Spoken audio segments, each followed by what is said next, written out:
Happy Friday. You'll have to excuse me this week because I have a really crappy cold, so I'm all bunged up and I might cough my way through, but I'm doing it anyway. And I was really curious to ask you, do you ever question the sentences that you hear in your head?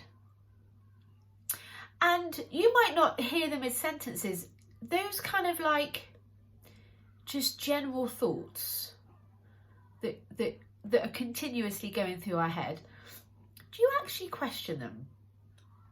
And here's why I think we should, because I've coached a lot of people now on their mindset, and consistently I see our brain talking bollocks to us. Look, with good intention, it's really trying to keep us safe. But my brain at the moment is telling me, oh, let's just curl up on the sofa with a milky hot chocolate and that'll make us feel better. So that sentence, it'll make me feel better, it'll make us feel better, that isn't actually true. Because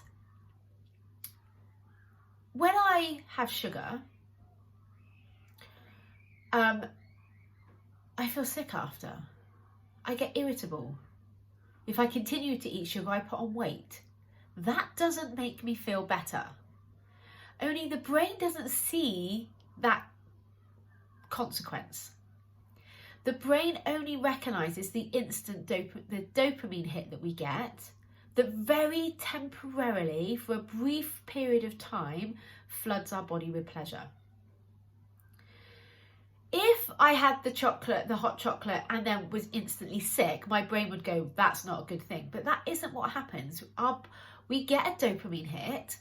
Dopamine floods our body with pleasure. And our brain then thinks, well, that was amazing. Let's do it again. So it's about understanding that when your brain gives you a sentence, doesn't necessarily mean it's true. Because actually, it doesn't make me feel better. Because now if I followed that sentence, if I followed that thought and I responded to the urge to have the hot chocolate, not only would I have a cold, I would then be feeling sick and I'd be feeling irritable, and that's not making me feel better. It's actually making me feel worse. So it's the same when you say, oh, it's a treat or it's a reward. But you get to ask yourself, is it really a reward to put on weight? Is it really a treat to have your medical conditions aggravated, or to be grumpy, or to have brain fog, or to be irritable, or whatever the response is for you? Is that a treat? Is that a reward? I don't think it is. So why are we listening to our brain when it tells us that? Another perfect example of this, especially here in England, is when you open the curtains in the morning, you see the rain, and you think, oh, isn't it miserable today? As if the rain being miserable was a fact. As if that were true. But the rain, the only fact is it's raining. You couldn't prove miserable in a court of law.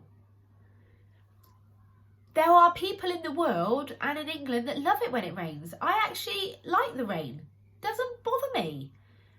Because I don't think, oh, it's miserable. And even if my brain does pop that into my space, I'm like, yeah, it's not there, is it? That thought is only there because we've heard it so many times. We've been programmed and conditioned to believe that the rain and the wind is terrible and miserable and awful. It's not true. And you get to decide whether you want to believe that thought. It's kind of programmed into you now for it to pop into your head.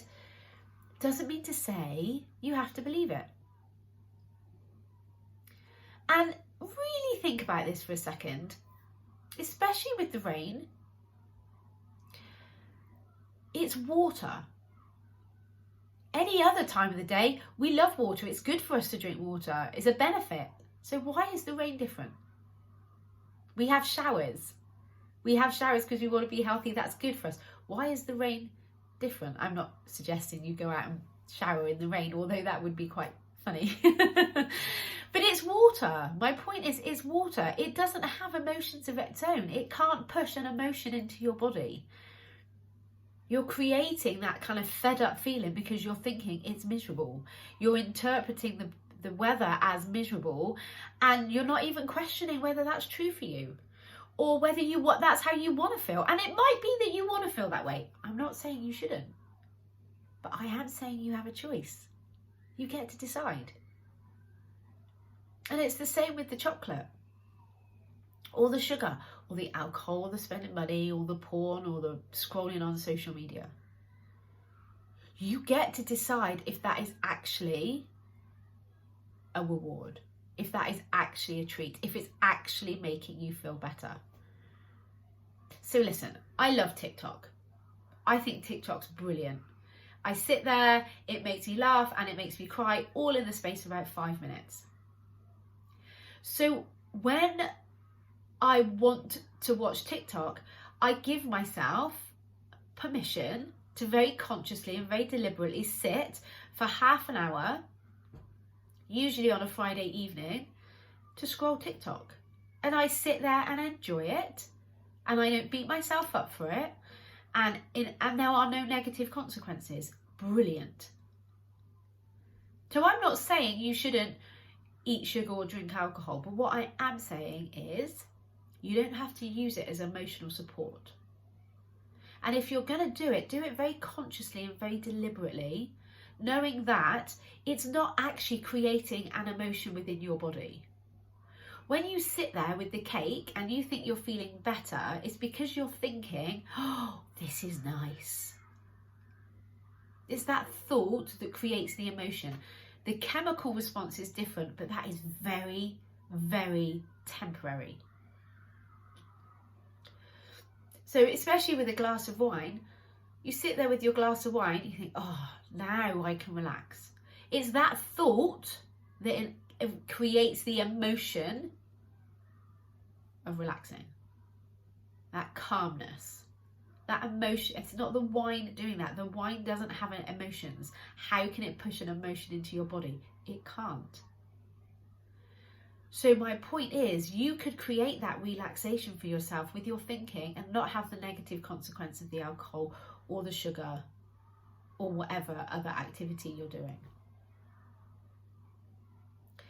So just notice this week, just recognize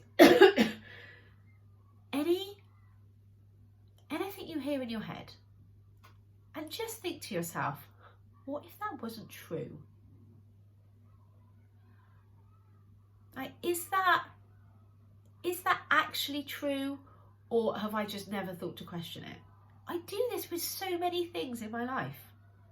So at the moment with this cold, what my natural inclination is to go, oh, put my hood up, cuddle up into my scarf, sit on the sofa and go all precious.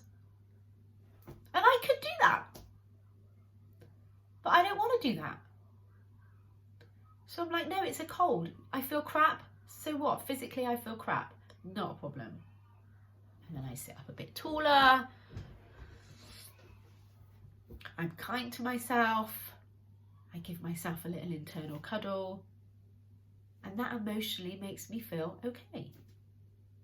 And you have this choice too, with everything in your life.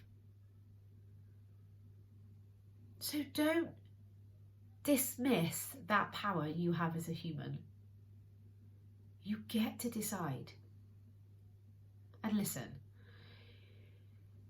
if you're serious about investing in your health, if you know, and you do know, that you don't want to be where you currently are, in whatever area of your life, but especially with your sugar cravings, I can help you with that. And the quickest way to get your control that you want is to work with me one-on-one. I can show you your thoughts and how they're making you feel and what they're making you do. And with that awareness alone, even in just the consultation of an hour, with that awareness alone, now you know what you're dealing with. Now you've got the awareness. Whereas at the moment, your brain is being efficient. It's trying to keep you safe. It's trying to conserve energy. So you know that you want to change. And the first step, I'm really sorry my nose is tingling. The first step is to stand up to your primal brain. Because it doesn't want you to change. It wants to avoid pain at any cost. It always wants to seek pleasure. So it's going to want to continue doing the sugar and the alcohol and the scrolling and the spending money. But you get to decide. You get to choose. And the first step is choosing you and choosing to stand up to your primal brain.